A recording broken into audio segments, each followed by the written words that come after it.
no more fun, because Friday. now we're Come on. recording. It's actually official now. Oh, darn it. Okay, so anyway, we're here with Haesun Moon. Thanks for being here, everyone. My apologies for the little foible with the link there. But as I said earlier, we were unsure if Haesun was going to be using her link, or like how we were going to manage the link. So we're all here now. And I'll keep my blathering short. So with that, Haesun, if you could say a little, maybe tell us a little bit about yourself before we get rolling. Sure. Well, I have a dog. That's probably what you need to know. Three things that you might want to know is I have a dog and who is just so immensely happy that I'm home. And then also, I am a caregiver for my elderly parents, and my father struggling with the final stage of lung cancer at the moment. So that's the second thing that you might want to know about me. And probably the third one is that I care deeply about how people language their reality. So I'm a sociolinguist. So that's the spin that I actually bring to conversations and interactions and things like that. So I really, really deeply care about how people can even have, as what's his name, Ben Furman from Finland, he says, it's not too late to have a happy childhood. And I firmly believe that, because you can always language your reality, even your memory can be languaged differently. So especially going through what we are going through right now collectively, it's really fascinating to see how people choose a certain language over some other language these days. So that's me. And my name is pronounced Haesun. And if I pronounce some of your names wrong, please, please, please correct me. So that's that. All of the highlights, right? I love that. I love that. No mention of anything professional. That's very cool. Hey, sociolinguist is Okay. semi-professional there. Come on. This is true. Can I add, what is it? Director of the Canadian Center for Brief Coaching? Sure, yeah, that. Yeah, sure. Yeah. International coach Okay. extraordinaire, researcher, government level. I Yeah. mean, you know what? That's the LinkedIn profile. I mean, Right. please.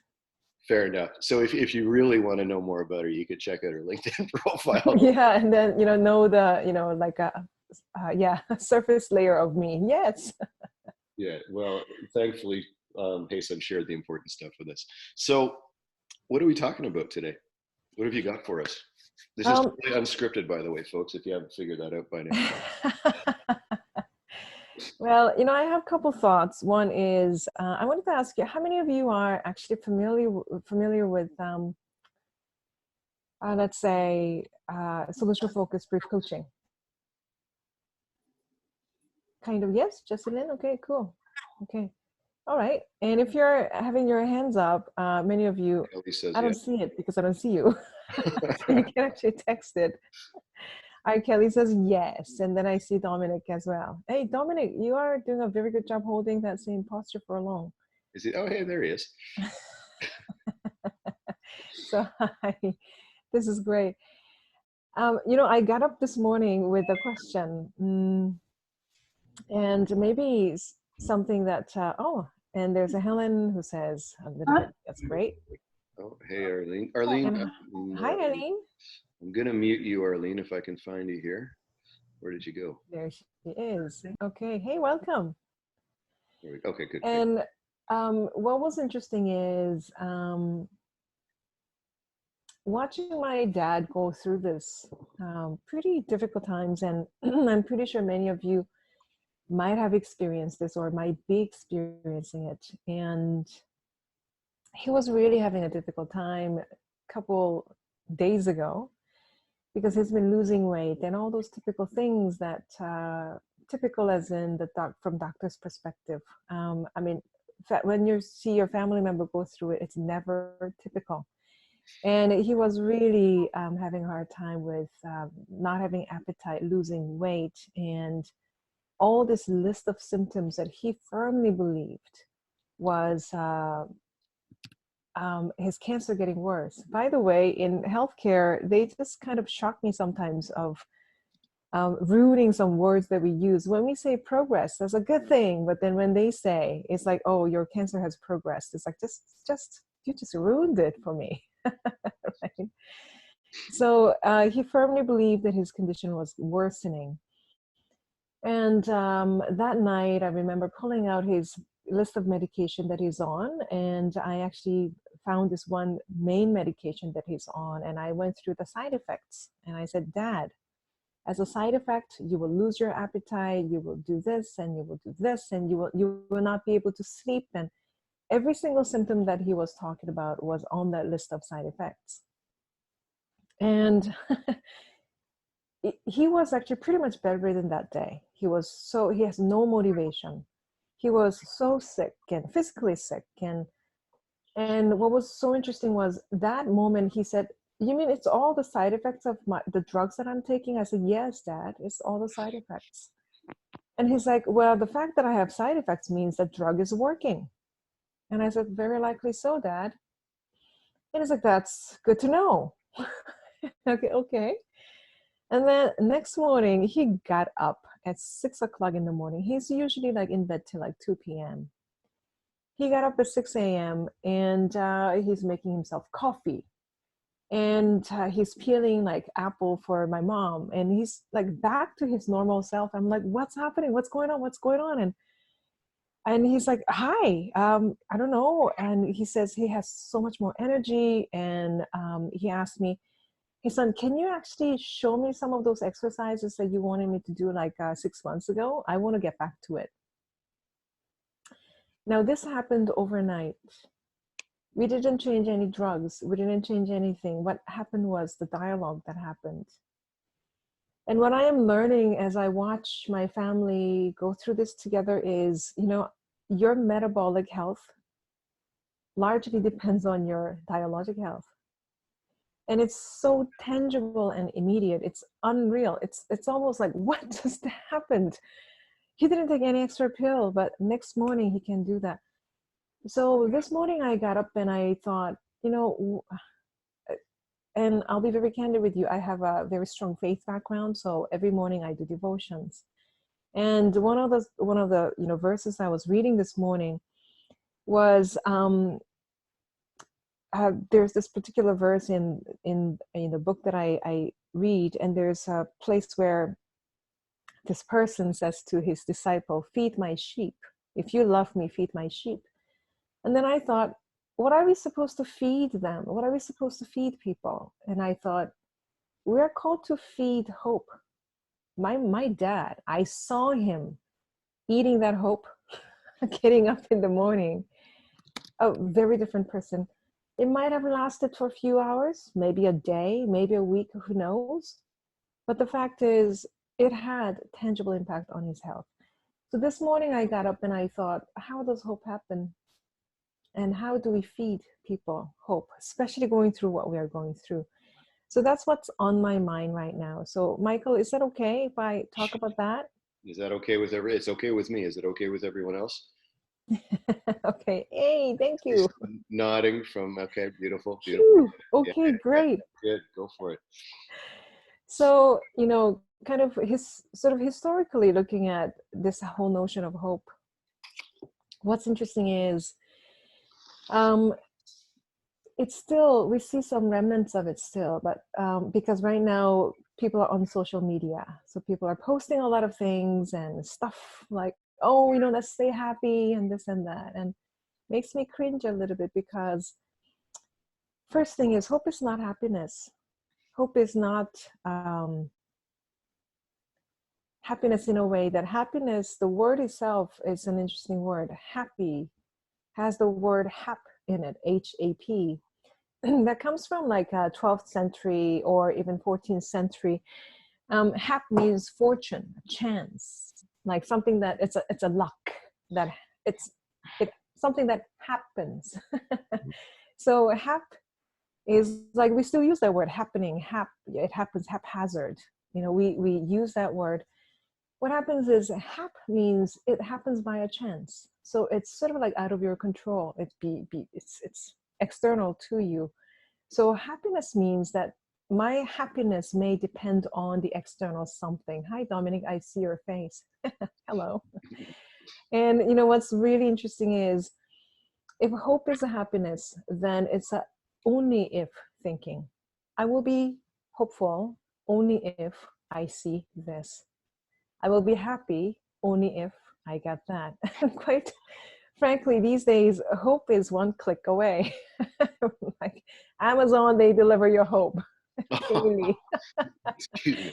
It's interesting. I mean, all this dating site, they somehow, it's a click away. So, I want to say hope is not a happiness thinking. It's not only if thinking. And the second misunderstanding about hope is it's not as if thinking. Many coaching or even counseling, they talk about as if, all this mind games of do your positive rehearsal and all this think positive, that kind of movement. What happens is we have this notion of positive fantasizing. Researchers like Wei Tingen, I keep forgetting where she is from, and European researcher. She studied positive fantasizing and getting people to fantasize about as if their ideal future is happening, or just fantasize about their ideal future. So put people in that as if mindset. You act as if this is happening. You stay hopeful as if this whole coronavirus is not happening. So that's a big misunderstanding. So this researcher Ortingen talks about how positive fantasizing actually may increase the gap between your ideal self and your actual self. And in that gap lies psychosis of all sorts, such as depression, anxiety, fear. Hello, because the moment that you look away from that fantasy and face your reality, it's almost like this wall behind me that you see is my fantasy. The rest of the room that I see is reality, because all my junk is moved to that side of the room. You don't see it. I mean, I'm being very frank here. And it's so interesting that we see hope as something that, focus on what we want, focus on what we want. But then the reality hits. I made that mistake myself, early days of taking care of my dad, as if he doesn't have a cancer. And the minute I am with them, and if I hear his cough, the reality kicks. The reality is coughing at my face. Then I cannot look at that as if anymore. What happens is, oh dear, my gap between where I want my family to be, where I want my dad to be, and where we are. The gap becomes bigger and bigger. Now that's really, it's a delusion for one sort. So hope is not only if thinking or as if thinking, but then what is it? So the question is, I realize I'm personally going through this, and professionally going through where everything is being canceled. Professionally going through like all these stuff that I have to now manage. Now I am kind of constrained to my home office. And what do we do with this reality of I cannot step outside? I mean, I personally have asthma. So even the thought of coronavirus makes me like cough, right? So, and then I cannot possibly contract anything to like bring it back to my parents, for example. So there's real fear of that. And my dad going through lung cancer. I mean, hello, vulnerability, like, 2.0. So, all these things are happening, but then maintaining the attitude of hope is even if things are being canceled, even if he's going through cancer, this is real, even if he is getting worse, how do I stay hopeful? And that's a very explicit choice of language in my world anyway.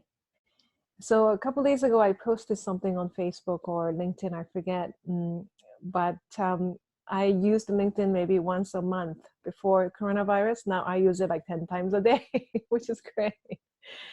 And one of the things that occurred to me, that I keep hearing this word, social distancing, social distancing. It's like, stop it, people. It's physical distancing with social mindedness. That's what we are doing. And we are doing that because um, we know the benefit of that. But starting from Justin Trudeau, we call it social distancing. And that's not a precise term. And that term will actually determine not only what we do, but also experience of what we do. And it will impact our reality in a very specific way. Because we are not distancing socially. Hello. I mean, it's physical distance with social awareness. So better term, I posted, it will be physical distancing. And this is not a new term that I came up with. This is a term that a lot of sociologists are very familiar with, and a lot of root, what do you call them, grassroots organizations are using. So it's not a new term, but this is a very important distinction between physical distancing and social distancing. And the second one that I hear is isolate yourself, isolation. I mean, there are so many people in the world already feeling isolated. And the way that we say it's like, yeah, isolation, isolation, and people lament about, oh, I feel so isolated. Stop this madness. And what if we actually call it, really, there are so many elderly people and people who lost their significant other people in their life, feeling already tremendously isolated. And the word itself, what's interesting is people like Bakhtin will say, words come with history. And words use us as much as we use words. But in my view, too, that is partially true. And the other truth is words do not necessarily come with word is not a container. So when we say isolation, yes, it comes with some history, some collective history, some personal history to it, but also it has an opening where we can puncture, and also there is that meaning making that may happen. So I'll give you an example. So progress, it's one example. In my line of work, progress is a good thing, but when this healthcare oncologist used this word, misuse this precious word yesterday on the phone, she said, by the way, any healthcare workers should stop saying this word in front of any sentence. Unfortunately. Unfortunately is just such a horrible word. And she said, the cancer has progressed. I mean, she is sinning against me. Like, you just ruined the word progress. And like many other things too. You ruined my day and everything. And then I actually thanked her at the end of that call. And she actually said, it must be difficult for you to go through this alone at this time. And now she's making it worse and worse for me. So then I said, look, thank you so much for caring. And I said, I know that this is your profession, but it's never easy to break bad news to people. So I actually thanked her for doing what she does. And I said, thank you so much. And I can hear her, she couldn't talk. She was tearing up on the phone. You know how you can actually hear them? Their voice is shaky. And I thought, what a relational moment here as a patient's family who hear this horrible news, now comforting the other on the phone. And I thought, what a relational moment that happens. And this is the social connection that we are talking about, physically distant. So anyway, I tell you that story because words may come with history. Also, there is also that opening for new meaning making. So I was suggesting the second part of that post was, instead of actually calling it isolation, how about we call it solitude? And see, even if I call it solitude, somebody who has gone through solitary confinement might find it, do not ever call it solitude, right? For me, that has a healthier meaning than isolation anyway. And then the third one was, a lot of times, and I see, yes, solitude, yes, I see the comments there. And then the last little bit was, so many people so lightly complain about, I feel so stuck at home with these kids, and this and that.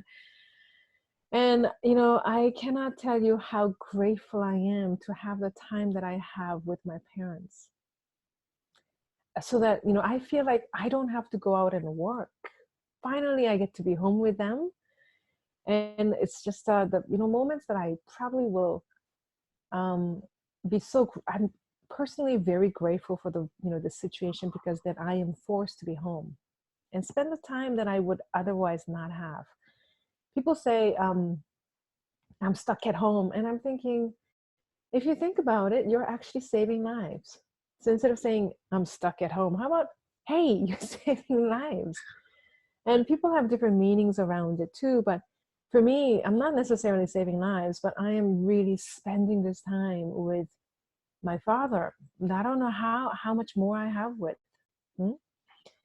So how do we language hope is really the primary conversation that I wanted to open up here. And I tell you that story because I didn't want to be like preparing PowerPoint and here you go, but really I wanted to talk to you about it in a way that's, if I'm going to talk about dialogic sort of health, I wanted to have a dialogue about it instead of doing presentation. Hopefully that's okay. Is it okay? Oh, of course. So, I want to actually ask you back. So in what ways do you actually, so again, it's not as if this is not happening, even if this is happening around you, how are you actually keeping all this situation somehow to nourish you in a way that you didn't expect before? How is this whole thing open up something new for you? What is becoming available? What is becoming possible, even as a result of this? Because people are very good at adapting. I think most of us already adapted to this fact. And now, what is now becoming available and possible as a result of this? That's my question for you, if we can have a quick chat about that. Yeah, absolutely. I'll sort of tell you my story about that a little bit while people are thinking of their own or their own experiences. For me, it's been an incredible opportunity to see with more compassion and less judgment. It's become, I like to think that I read the right information, so I have the best factual information that I can about this. And what I've noticed in the early days, I was quite judgmental about what I was seeing.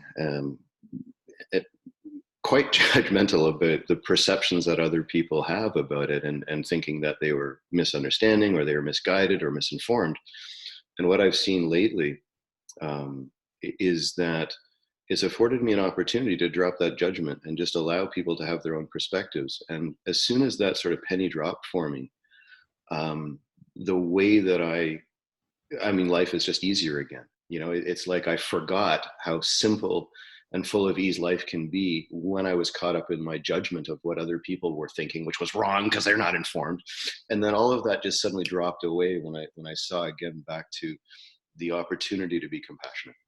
So that really, I've been talking to my partner Julie about that, and that ability to foster, to curate compassion, if you will. Yeah, So absolutely.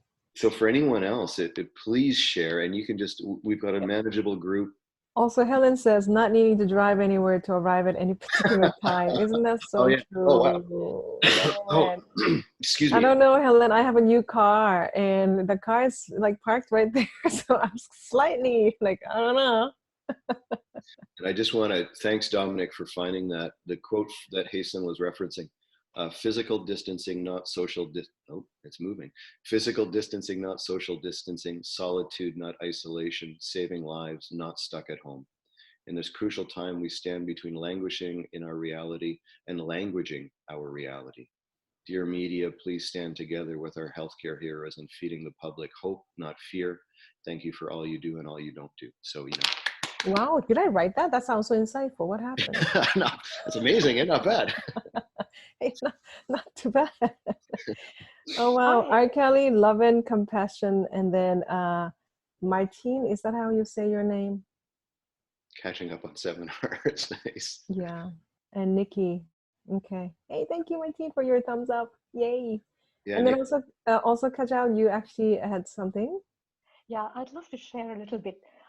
Like yourself, I'm a caregiver too. I have a daughter, 28-year-old, who's very severely disabled, and she's very high risk. And initially, I went through terror and panic, but then things have changed.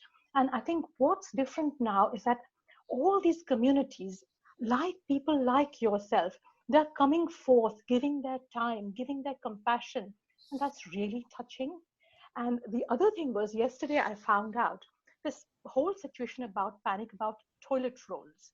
And I was researching into it, and I found out why and where it's come from. Apparently, I was speaking to a friend in Hong Kong, and her name is Jade, and she said that back in January, the toilet roll situation panic started in Hong Kong because people remembered from the SARS episode that when the borders between mainland China and Hong Kong were shut down, no toilet paper could come from mainland China into Hong Kong. And Hong Kong does not produce toilet paper. Now, because of that acute crisis at that time, people in Hong Kong who were affected first started buying toilet paper. And when people here saw this on their television, they just lost all common sense and started buying toilet paper, and that's how the craze. But what's interesting is I followed up a number of stories in CNN, and they have actually asked all these psychologists who have given their expert opinions. And I'm thinking to myself, gosh, this is how it all started, but everyone has some wonderful opinion. Now, all these things, when you see these things, and the psychosis and the fear, it just brings lightheartedness to the whole situation. And you realize that we are actually, everything is imagined.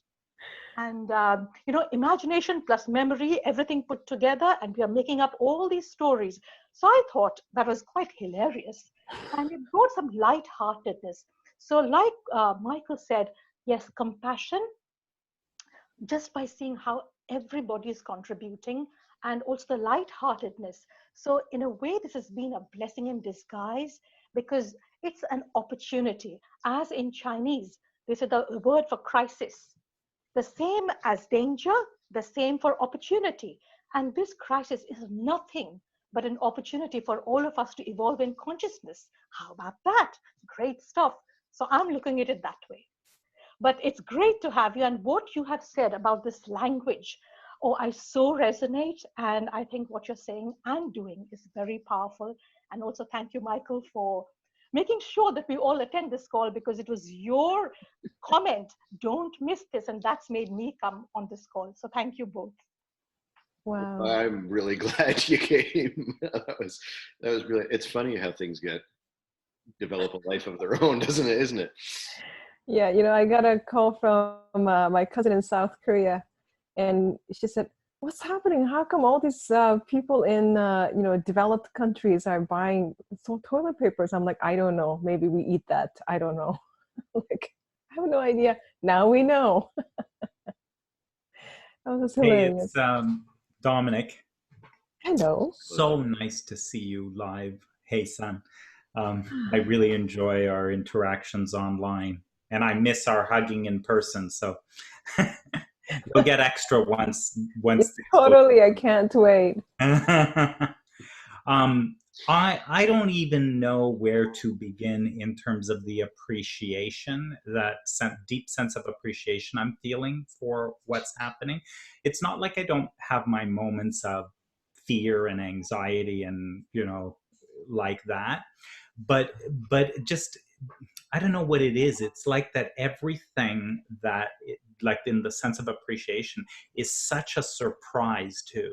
It's like I wasn't expecting to appreciate that.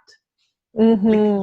Like I don't know, a cashier at the grocery store. Like, really? Why? Like, don't you see them all the time? Like, but they're going in, they're operating the store. Like, you know, like just the fact that you could go to a grocery store, like wasn't all of this here only weeks ago, and I was blind to this? Mm. It is so much amazing, miraculous stuff all around us Wow. every day. And so I'm surprised at the stuff that I'm appreciating. And what it is it's like not new. Hmm. Like, what, were you asleep? Like, did you not see it before? It was here. It was here all along, right? But it's not the world I lived in. So that's one thing. And professionally, it's so interesting. I really, you know, what I do is not a career, it's a vocation. As an executive coach, it's a calling, right? And I've always felt this deep sense of what I do. But even that, even that has gone deeper. Like my coaching calls that I have been having this week with my clients, Wow.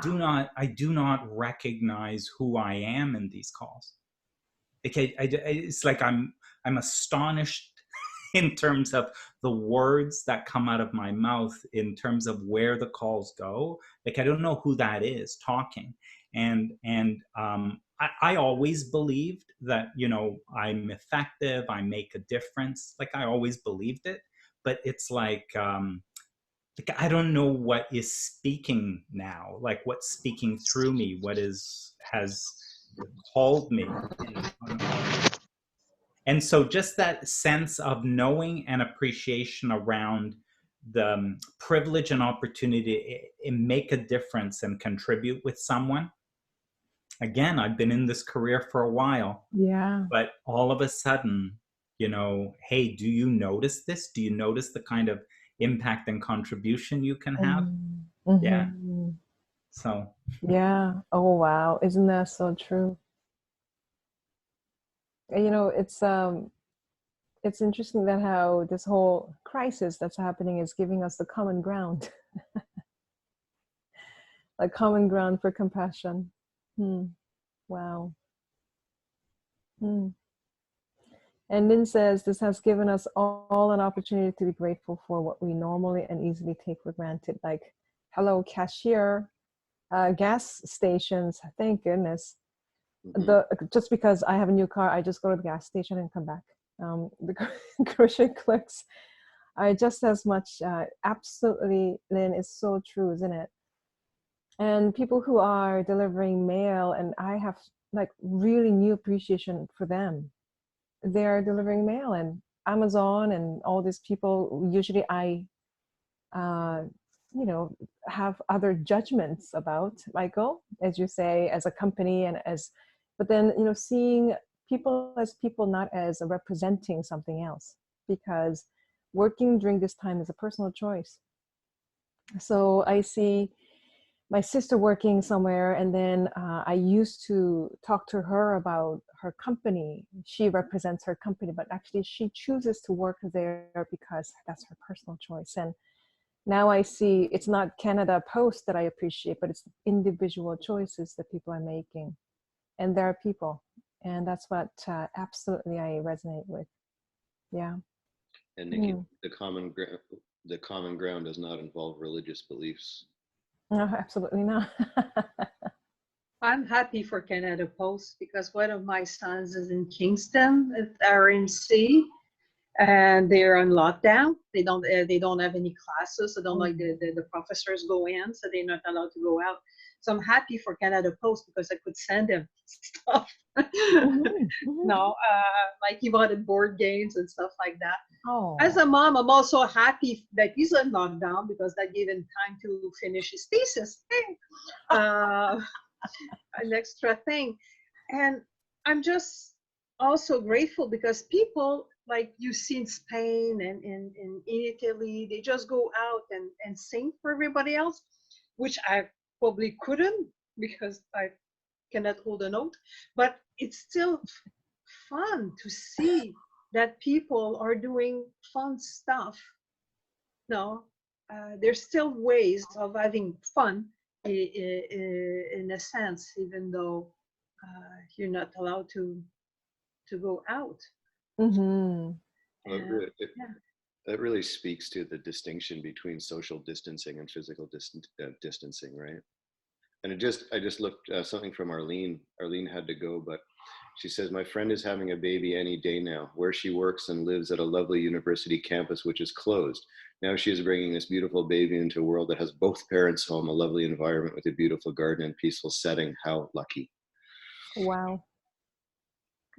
And while we're sort of on this topic, I got to give some love to Jessie Lynn, who's there, who has been, I don't know, flooding the internet with good news and Yes. sorry, Jessie Lynn, jump in here. What's this? I forget the name of the Facebook page that you set up.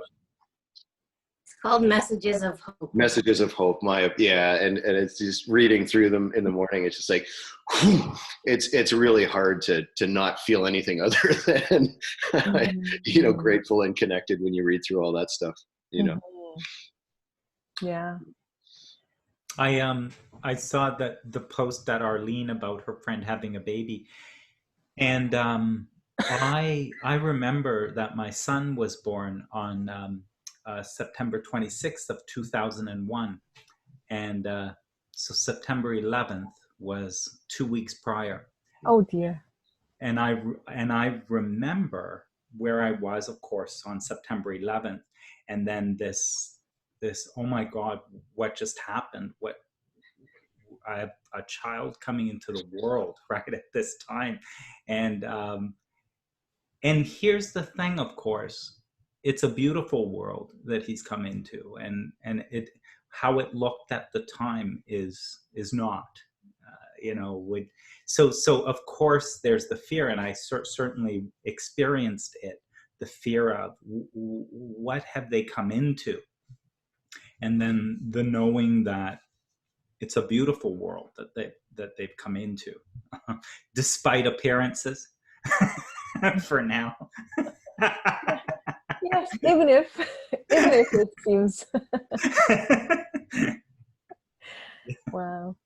So, I'm not sure how many of you might be familiar with a very simple heuristic that I talk about in terms of dialogic orientation quadrant. Are you familiar with something like that?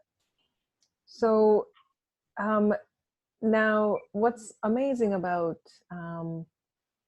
it's a really simple heuristic that came out of research. So I was using it as a research heuristic. So it's a very simple model. And then now going through what I'm going through with my father, I see it as a working model of my thinking as well. So, I mean, if you don't mind, if I can just take maybe 5 minutes of your time, would that be okay? Yeah, well, shall we vote on this, folks? Is that okay? Yeah, it's okay. Go for it, Haesun. So here's a very simple 5-minute version of it where, can you see this? No. Yes. I can. Drawing something, there you go. Hey, how did you do that without me giving you access? I know how to steal it. Don't worry about it. Well, I'm good with she has way more power than you think. Yes, she does. So this quadrant came about from actually watching about 8,000 hours of conversations, whether in real or recorded and things like that. So it's not hearing the conversation, but watching the conversation. And we see some patterns of people's narrative. When people come to talk to us, they seem to talk to us about something that happened in their past and something that might happen in the future. And sometimes some things are a little bit more prominent than some other things, such as coronavirus.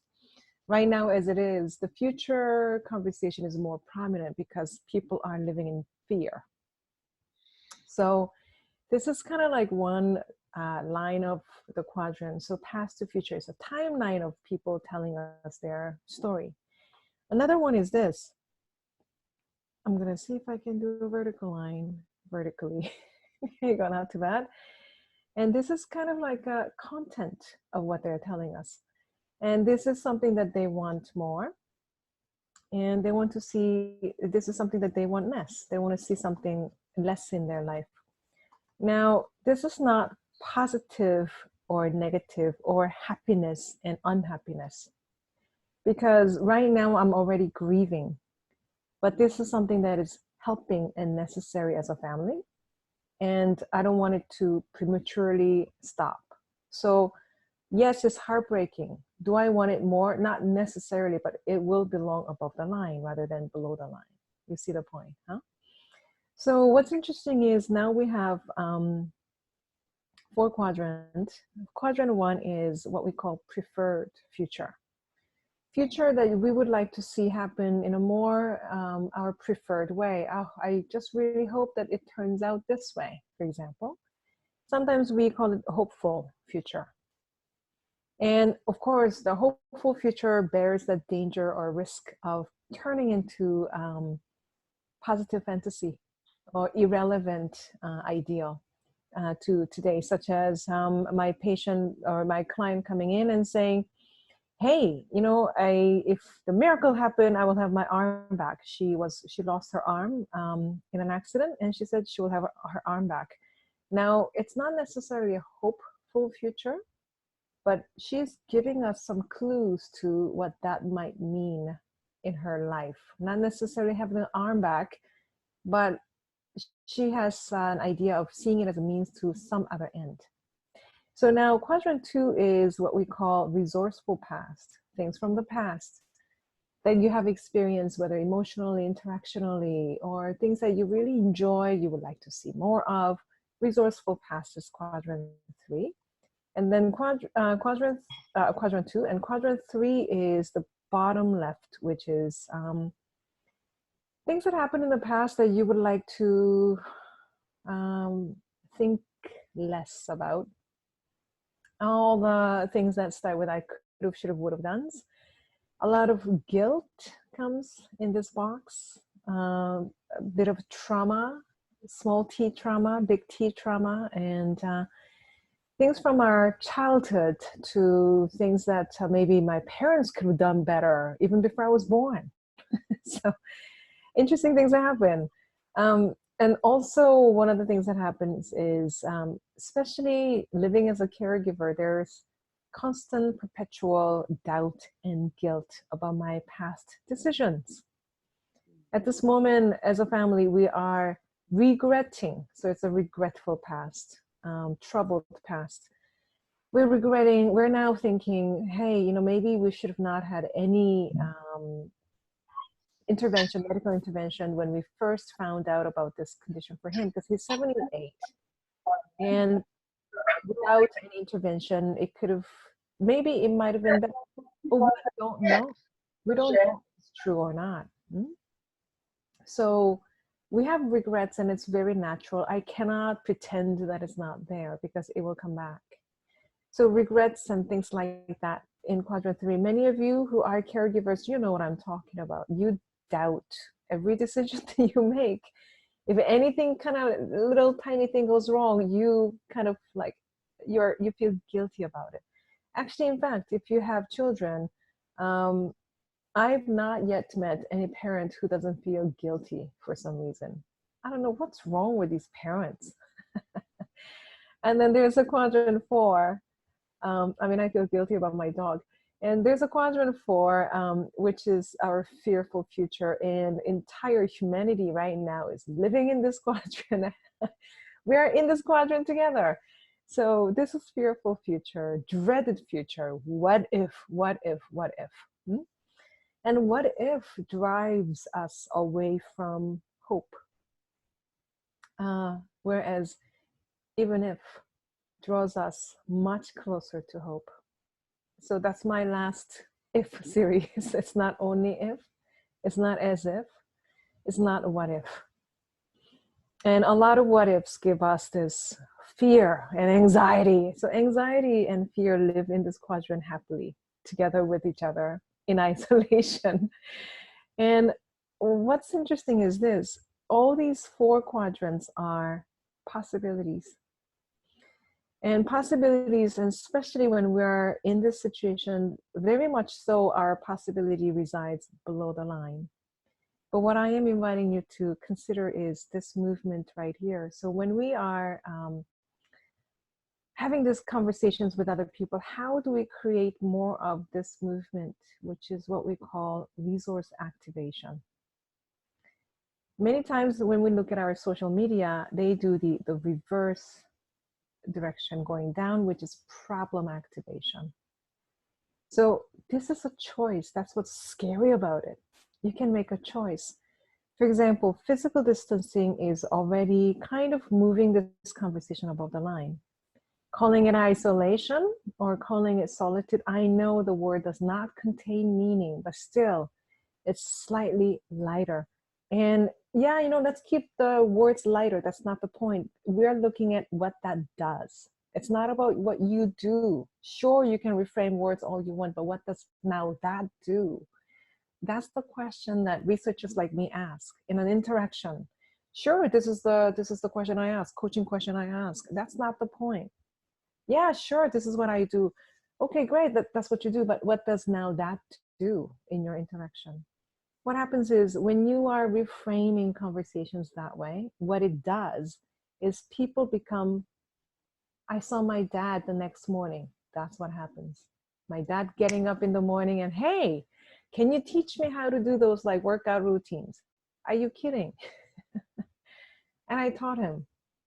And he's doing the, you know, I should have actually videotaped. He's doing like the most funniest squat that you will ever see. Right? So he's doing like these squats and he's doing like these little things because I'm like, Dad, you need to build your big muscles. And it's such a precious moment, you see, that started with this very, very simple reframing. And only thing I said was, he said, my cancer progressing. I said, well, side effect of your drugs. Oh, you mean it's a side effect? That dialogic moment actually determined his metabolic moment that lasted for hours and actually days now.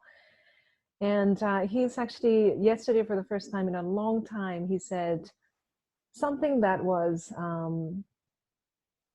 in quadrant 1. He said, maybe in April, he asked me, are you going to do the backyard this year? Because I would love to be sitting out there sometime in April when the weather is nicer and read the books that I have. Now, that's a huge leap from him talking about his funeral just a few days ago. And even when he was talking about his funeral, which was to me over here, I was able to do this movement, thank goodness for the work that we do. And I said, he's talking about his funeral, and he said, hey, son, I don't want any service. I don't want any religious service. I don't want people to waste their time coming to see dead person. I'm like, oh my gosh, Dad, And then he said, please do me a favor and never call my funeral celebration of life, because that will be untrue. And I thought, whew, how profound. Yeah, it's actually quite untrue, isn't it? And he said, he really doesn't want to waste other people's time. So I said, Dad, so what can we do so that people still have an opportunity to appreciate you, your life, remember you, and at the same time, you don't feel like they're wasting their time? And he thought about it and he said, it's funny. And he said, by the way, my dad studied English literature, who doesn't speak a word of English. And it's so funny. And he loves classical music. So I grew up hearing stories of opera and all this classical music. And he thought about it and he said, hey, son, what I really want is this. And he said, there are few pieces of music that every living human being should listen to. And he said, if people are going to take an hour or two of their life to remember me, I want them to remember me for what I loved and what I appreciated. So maybe we can have a concert. And I'm like, what? And he said, I can curate some really, really important music for people to hear. And I really want them to hear it in remembrance of me. And I thought, what a tremendous moment. And I said, Dad, why do we wait? Why do we wait until, you know, you're gone? Why don't we do it now when people are around? So we were actually planning for spring concert. And, you know, at that moment, what he said was, you know, a few hours later, he said, hey, why, I just wanted to ask you, do you have a venue in mind? I'm like, what? Sorry, come again? Because I forgot about the conversation. It's like, venue in mind? What do you mean? And he's like, you know, for the concert. And he said, I always wanted to wear a tuxedo. So he wants to wear a tuxedo. So you see how we can have that conversation in quadrant 1, and that's a choice. And now that we're doing everything virtual, hey, we might actually do a curation of his favorite music virtually.